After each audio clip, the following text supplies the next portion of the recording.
All right, so Jared Kushner sat down with a British journalist named Kay Burley, and she's going to ask him like some pretty basic questions and just sort of repeat it over and over, trying to get an answer out of him.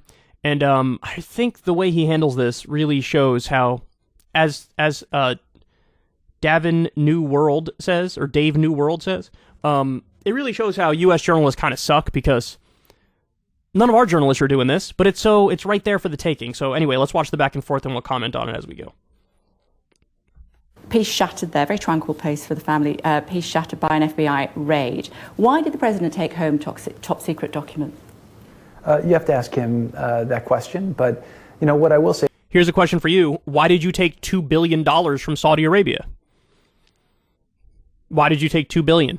Oh, it's just standard business stuff. It's just business stuff. $2 billion. You don't think there's some sort of special agreement going on there if it's that much? If you look at my book, you'll see that he was under constant attack. But he took top secret documents home, potentially risking the security of the United States. Yeah, I think that it's something that, again, this seems like it's an issue of paperwork that should have been able to be worked out between DOJ and him. I don't know what he took or what he didn't take. He didn't comply. They tried to go soft on him as much as humanly possible. You guys remember the specifics. You guys know. They asked him nicely, hey, could you please turn it over? Then Trump claimed he turned it all over. He didn't. They knew he didn't. They had a source saying in his inner circle he didn't do it. They were forced to do the raid. Oh, they could have worked it out. He wasn't willing to work it out. That's the problem. But I think right now we're relying on leaks to the media, which is the same thing We've seen the photograph, haven't we, where it says top secret? Yeah, like I said, I've seen a lot of allegations made by the media over my 4 years that turned out not to be true. So I think that this whole thing is actually elevated. So the fact that we've seen photographs that say top secret document, we should wait and see whether or not they were, even though we're being told by the FBI that they were. Yeah, like I said, I go into my book the accusations that were made of Trump. No, if you could answer that question. Yeah, I mean, first of all, he was the president of the United States. He had the highest clearance in the world. So I don't know if this may be a paperwork issue. This may be, I don't know. Like I said, I haven't been involved in the details of it. He's reduced to a stuttering mess. That's what he is right there. Great question. She was aggressive with it. She wasn't taking his bullshit answer for an answer. Look, bottom line is this. Yeah, the media oftentimes get stuff wrong. We go after them when they get stuff wrong. It's good to be critical of the media, but you don't get to say, in a sloppy way, hand wave away literally every claim the media's ever made because they were wrong about some things.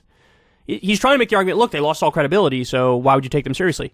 I could flip that right back on you. You've lost all credibility. Why should I take your word for anything? Trump's lost all credibility. Why should I take his word for anything?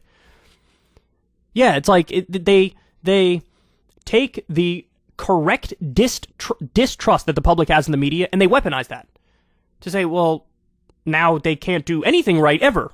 And it's like, well, hold on. She's asking you a very straightforward question, a very simple question. We have the pictures. We know there were top secret documents. We know there were 48 empty folders that had classified information in it. We know that some of this stuff was the top secret of the top secret, where it had to be kept in a lock and safe in a skiff room, so it's like double locked up. And you're just going to hand wave that away? Oh, it's a paperwork issue. Oh. They better be investigating Jared, man. They really better, because this motherfucker,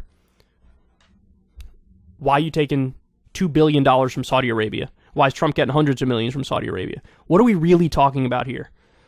This is as corrupt as it gets, and I find it so rich when these people go after Hunter Biden and Joe Biden and their corruption, and make no mistake about it, they are corrupt. And I criticize that all the time, as you should. But that's rich, that these guys, who are even more corrupt, would dare to make that argument with a straight face. It's infuriating. If you want to see me and Crystal Ball interview legends like Noam Chomsky, Cornel West, and more, subscribe to Crystal, Kyle, and Friends on Substack. $5 a month gets you the video version a day early. Remember, we take 0 ad dollars for this podcast. Or you can sign up on Substack for free and get the audio version a day later. Link in the video description box below.